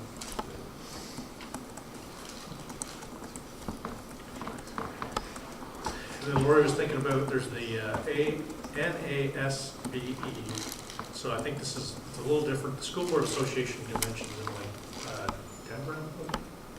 This one is the National, oh geez, I should have brought this Association of up. State Board.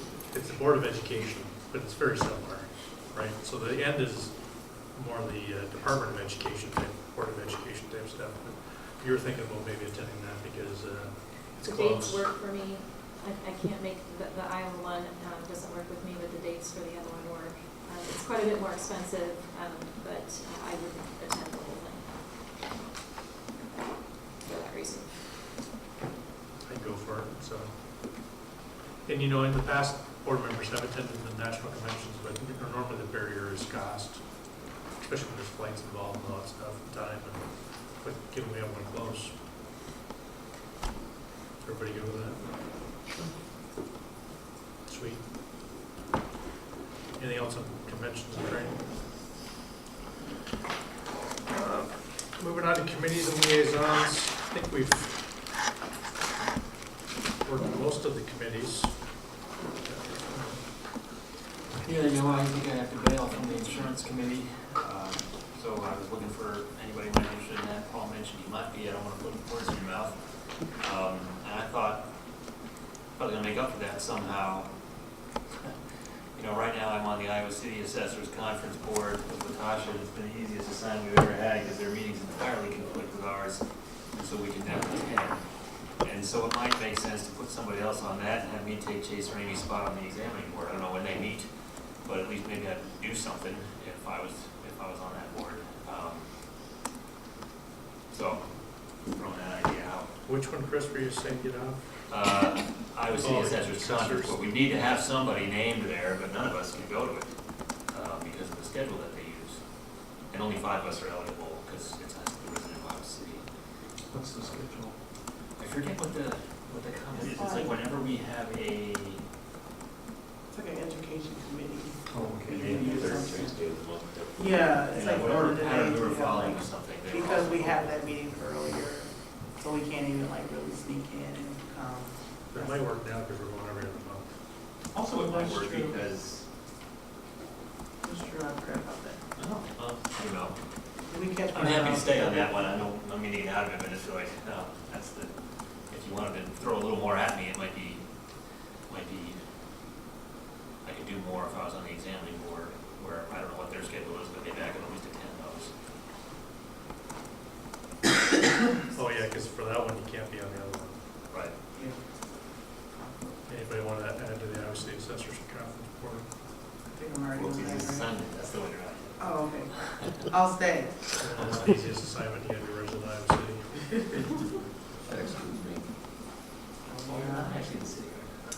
He's in the church. Yards. Yeah. Paul, Phil? Nor am When does that meet? That's the one that we with the conflict with. conflicting one. Oh, okay. He So just that had kinda that lets you too. know. So, but- so to be on a committee that I can't go to? Yeah, there you go. I'm very good. Well, you might tell the go to now, because we're not, education's not, all right. Phil, you're in now. So then you can put me in on the examining board. Yeah, so you'll take Chase's Whatever spot. that is. Curriculum review was the other one. It's coming up. Is Tom still in there? What's the curriculum this year? LL. ELP. ELP, yep. Because Kathy just asked me about it today, and I said, boy, are you in luck, we're talking about it tonight. So, And it's usually about 3 meetings. usually, yep, About a couple months apart. usually. What time End is of the that? day. It's in the morning. Did they set a time I would for say it? science too, possibly. Science will even probably though get they started together the work. again. Yeah. The I- anticipated time. Kathy did not give me times or dates. I don't think- Yeah. I don't know if she didn't say. Yeah, 'cause that's the conflict is made. Because there was teacher representation, usually it was at the end of the day, if I Yeah. remember, it's like 4 o'clock or something like that. Yeah, the only difference in that is that our tag teachers have some unique elements to their schedule, so is it Friday afternoon? They usually do pull them for a period of time during the day, about a Yeah, half day, so and they substitute Friday teachers and then- afternoons are yeah. typically difficult times to do our pull-out ELP instruction, so they're often off, and they do their PD work together on Friday afternoon, so that might be a possibility, but don't hold me to that. That's a potential time frame. I mean, And science, there haven't been any conversations about when that would be yet. I can do curriculum if Okay. not. I'm a little more flexible. so. Got a volunteer?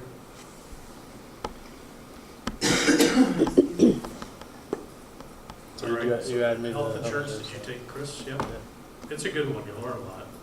The other good thing is, that's an elite team that's got it under control, so. And then the only other one we had Tom on was meet and confer for administrators. If we have to do that. Brian. All right, any other changes?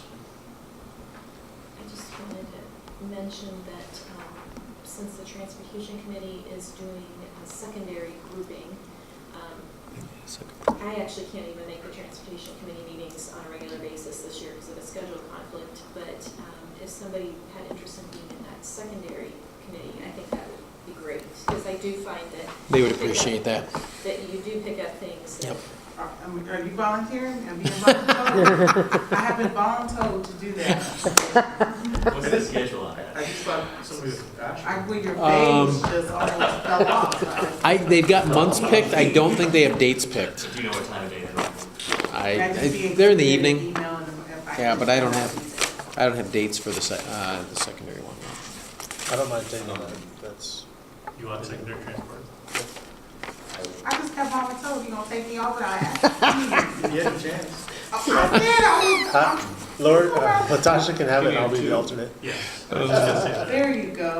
I will What say- I do know is October 26th is the date that they have set, and then November, December, January, and February, and that's as much detail as I have right now on that group. If I can just add that based on timing of the negotiations with food service and building secretaries, I had a lot of difficulty this last year attending, and somebody else was going through. Sorry, which one was it? The building secretaries and food service, it kept coming, and I couldn't get out of work. I think I made it one meeting. What time of day is normal with the? It was like 3:30-ish or Usually so. between 3 and 4, because that's when they're off contract. Right. They just They segue. usually meet right at the end of their workday. What day of the week? It was variable. Very Well, good. and actually, I can't, those are SEIU, aren't they? Yeah. Yeah, I can do that. I mean, when I was there, it was actually pretty straightforward. It was just that I couldn't be there. Anybody want? I'll put myself down.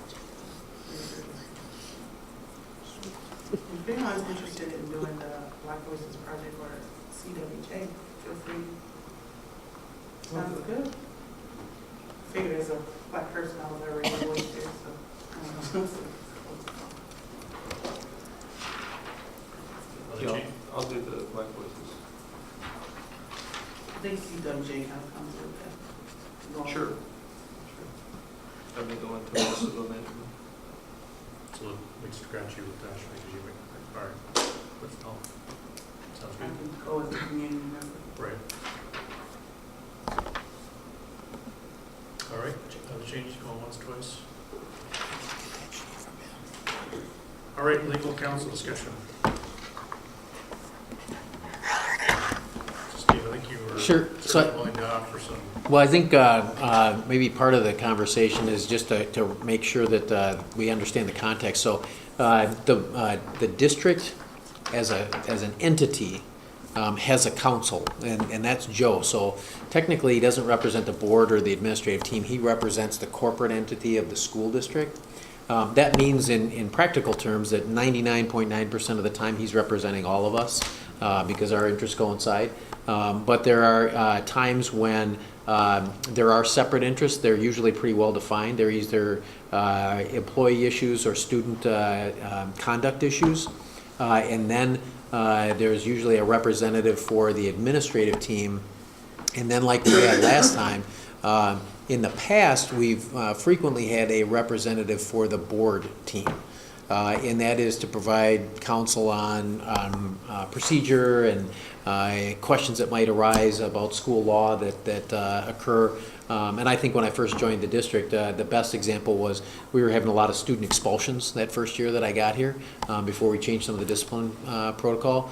And so we would have one attorney would be sitting out with the building administrative team who was making the recommendation, and then there was another counsel sitting up with the board as they were listening to it and hearing the student and their attorney on the other side, and then advising the board, in particular when they were behind closed doors going through the deliberation process. So I think that was part of the issue that arose at that point in time. And I was not here at the last board meeting where we were having the conversation, but I wanted to put that in context just because of some conversation that I had with Joe as a follow-up to that meeting. He was also not here, so as he was asking me secondhand questions, I was trying to give him secondhand answers. So that was one of the things that he asked me that I do with you is just reiterate what his role is representing the corporate entity. And that, as he said, and that's his words, 99.9% of the time, our interests are going to converge, but it's that 0.1% of the time where the issue arises in terms of how that works. He did also ask me to pass on that if the board has a preference that when that happens, that he represents the board and that the district retains somebody else to represent them, he wants to know that ahead of time because that might steer his decision about a student discipline issue comes up. Before he gets too embroiled in it, if he's gonna sit with the board, he's gonna wanna refer us to somebody else. So Yeah. that was his request for clarification. That doesn't seem so workable to me. I mean, Yeah. we work with the district all the time. It seems to me that it makes sense. You know, he's just gonna. Sure, because he'll get the Too hard for him. he'll get the preliminary questions before he even knows if it winds up going in that direction. So in that case, then what the board might wish to do is say, if it's a student discipline issue, do we have somebody that we would like to sit with us? If it's an employee issue, those were the two that he gave me. Is there someone that we would like to have sit with us? Is it the same person? Are they two separate people? And then that would give us that opportunity to go out and have some dialogue with them and establish that kind of relationship. We have used a gentleman out of Atumwa in the past during the student issues with student discipline. Richard Gaumer out of Atumwa. Because he's a specialist? Because he's also a school attorney, and so he's used to. Go that far to find another school attorney? No, that was who they Yeah. picked at the time. Okay. How So many different attorney or law firms do we use like this last year? right now we predominantly use Joe, and there are things though that Joe will say. I'll use the conversation we just had tonight, geo bonds. He doesn't do that work. So when that happens and we go to Joe and say, here's our question, he says, I don't do that work, I'm gonna refer you to. In this case, he sends us to Beth Grobe at Allers and has her do that work for us, so. But I He's, know we've used Lane and Waterman. Yep. Do we have is it 5, 6 firms? we don't, we usually, with special ed, because the AEA is usually footing the bill with us, their preferred counsel is Miriam Van Hoekelum from Allers, and so we wind up using her. Again, that was one of those ones where, we talked to Joe about it, he said, I don't do special ed law, and the AEA already has a preferred attorney, so if they're footing part of the bill, then we're gonna choose to go with them. So for the most part, that's where we're working right now, is either with Joe or with a couple of those counselors from Allers. Do other districts have an attorney as part of their administrative team? In Iowa, I don't want to speak out of turn, but unless Des Moines does, I don't think anyone in Iowa does, simply because of the size. You usually find that when you get to big districts, that they actually have in-house counsel. We, in all honesty, we don't have enough work to keep an in-house counsel busy Right, I mean, full-time. they could have another job within the district. I was just wondering if Yeah. the cost savings or, When I worked in Ankeny, we had an attorney that would work on our behalf one day a week. He would come in, do our issues one day a week in that format, but he had a practice somewhere else. I mean, it wasn't exclusively for the school. Yeah. So there's probably two challenges, right? I mean, one is, let's just take this last example, right? We would have to determine, the night we determined the hearing, we should have probably had the conversation about legal counsel. And you almost don't have to be selected, because you almost don't have time to go do a search, right? And it's a fit issue too. Yeah, I agree. I think from that standpoint, when the board retained Joe, they went through an interview process. So I would think that if you want someone to sit with you, say for instance in a student discipline issue, you might want the opportunity to go through an interview process, or at least go through some kind of informal conversation with those folks, so that you could say, that sounds like a firm that we'd be comfortable working with. To Phil's point, obviously the closer you can find counsel, the less you pay for ancillary costs. More accessible there. So that might be another thing to keep in mind. There are some firms in Cedar Rapids, there's some other places we can look to. We only used 3 law firms last year. Just 3. Joe, Allers and Lane. Cooney, Calmer. and Lane and Waterman. Well, Lane Waterman, yeah. Gallmer was the year before, so Okay. we just had, he just did one issue for us. So okay. is there a desire to do anything here? And then if we volunteers to work with, like Steve and Joe to go? Yeah, I think maybe we should just do it to be safe, so we're not doing it at the last minute. Do you mind leaving it? Sure, we would just talk to Joe first about it? Yeah, he's actually the, I don't know if he's the current chair or the past chair of the School Law Association. That's not what it's called, but so he said he'd be more than happy to work with you in identifying some of those people who can fill that role. Did you all work, generate some names? Yeah. Personally, if you're good, I'm good. I'm not gonna. For those situations where there is eventually, he's gonna have to make a choice, I'd rather we knew as soon as possible. We don't want to be in a position of sort of looking to Joe for advice on something, when it's later something that he might say, well, you know, I got to certain two different Yep. people on this. So to just have a name even that we could, like, I don't know. Well, anyway, yeah. Well, plus, if they're not committed to it ahead of time, they might not have time in their schedule if we come at the last minute and say, we Right, need you you know, in Right. 2 weeks for this or whatever. you Thank know. you. Yeah. If we have somebody that commits ahead, then we know that they're. If you already have a relationship with them, it's probably easier to lean on them a little bit too. True. All right. Anything else about it?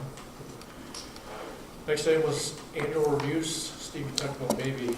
Yeah,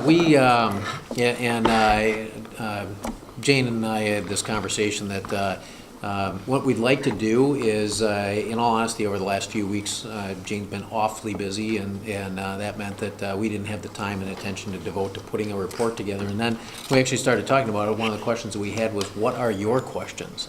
So when I approached Chris and said, hey, we don't have anything formal to share with you at this point in time, just because of the way the schedule's transpired for the last couple of weeks. Our conversation then steered towards, well, let's leave it on the agenda so it's an opportunity for us to ask questions, to make sure that the work that we're actually putting together meets your expectations, so we don't show up with unanswerable questions that we haven't prepared for. So from that standpoint, Jane's ready to take some notes here and make sure that when we come back to you, we have the information that you're looking for. So what are you working on already? We were looking at providing you with some background on what we do for certified staff and support staff evaluations, which we knew you wanted, and so she's already starting to put that together. But are there specific questions about support staff and certified staff evaluations that you want to know as part of that, so we don't leave any gaps when we're pulling all the rest of that together? I think the two simple ones are, what's the standard or expectation, right? Okay. And then how do you measure it? Completion. Right, Yeah, or, accountability is right, there. exactly. How do you go back and make sure that if it's supposed to be done the first year and then every second, and that, how do you know that it's being met and done? The assurance of the process being followed. Sure, and exactly. time. And also at like the building level, you know, from buildings, if there's, you know, some buildings are doing it better than others, that type of thing, why? Which measure? Definitely completeness, and then if you go the extra step and review quality, that'd be better, but let's just start with the basics of what's the standard and how you measuring against it. Might it help then, and we had talked about this, if we share with you, okay, this is what the collective bargaining process says for this certified staff group, this support staff group's different than that, so that you have that framework. That was where we started, was because that's where we start with the process. Here's what the state says about it, because the state says something different about certified staff than it does about support staff. So kind of build it in that context for you from here's what the state says, here's what the collective bargaining process says, here's the parts that are regulated, here's the parts that have flexibility, and this is what we do within that area. Are we in the right place there? Sure, all the way through, I just think, you know, what's the best practice for it, right? Are we meeting that? Because sometimes we have this, we're doing what the law says, but we could do better. And I just want to make sure that across the board, we're just doing better, not just, it's nice to strive for toting the line, but I just think that we can go for excellence everywhere. And so, you know, if people are getting raises, there should be documentation that there was an evaluation for that raise. And I worry about that sometimes because I know things get busy and people get behind, but I just don't want us to get in that situation again where there's, you know, that was the flag that was waved. That should never be a flag that's waved if we're doing what we're supposed to be doing when we're supposed to do it. So if we can make sure that those things are clear, there's accountability about making sure that gets done, and from administrators all the way down, like that we're making sure that people know, because it's important as an employee for myself to know where I can set some goals for myself and improve, as well as what I'm doing well and how I can push to be better. And if we're not doing that for folks, I don't feel like that's fair. And I feel like, you know, if we're going to be leading, then we as a board have to get that together for our superintendent and all the way through our entire system. And so however we can put it fancy on the board so that we say that we're doing that, then that's fine. Very good. So do we have an audit of what is, like where we stand right now, who's, or could we have an audit done? So we know where we stand, As far as on-time which ones are- reviews.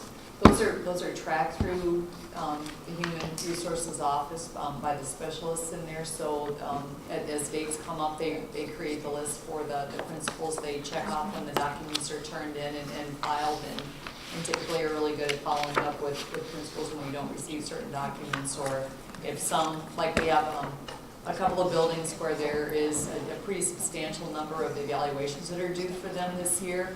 So they'll talk with some of their teachers. They'll still go through the process of goal setting and evaluating their professional development plans.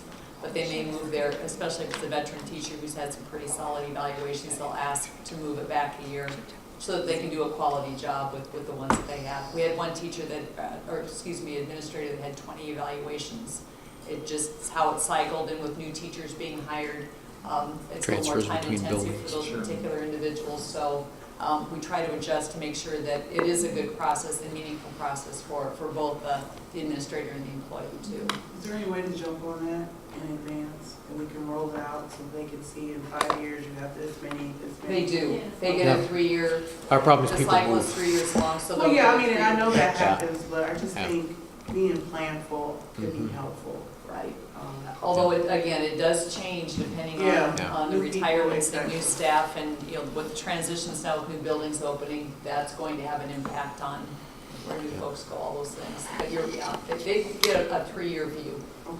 We'll definitely When put some- that together, bring that back for you, and then presume you might have some questions to springboard from Let us that. know when. I was just gonna say, some of those employee groups are then tracked through the state too, through our beds reporting system, so Mhm. they verify that we're doing those evaluations for some of those employee groups. I think some of the, that's where they talk about collective bargaining with some of those other groups, and the process changes, and those are the ones that, we need to track and do. But some of those are certified through our beds reporting to the state, which is a pretty cut and dry, you've done it, and you've done it the right way. So maybe that's, not that we can't hear that information, but maybe that's not really the relevant information that we need. It's the ones that aren't being tracked Mhm. by an outside entity. Right, and I think that's what you'll see. We can when it show you shows both the though, so different you know groups, who falls which into those ones are- categories. Right. Which ones are easier to track and which ones are a little bit squishier, yeah. All right, anything else for tonight? Entertain a motion to adjourn? See. Bill? Second. Paul's got the second. All in favor, say aye. Aye. Any opposed? Meeting is adjourned.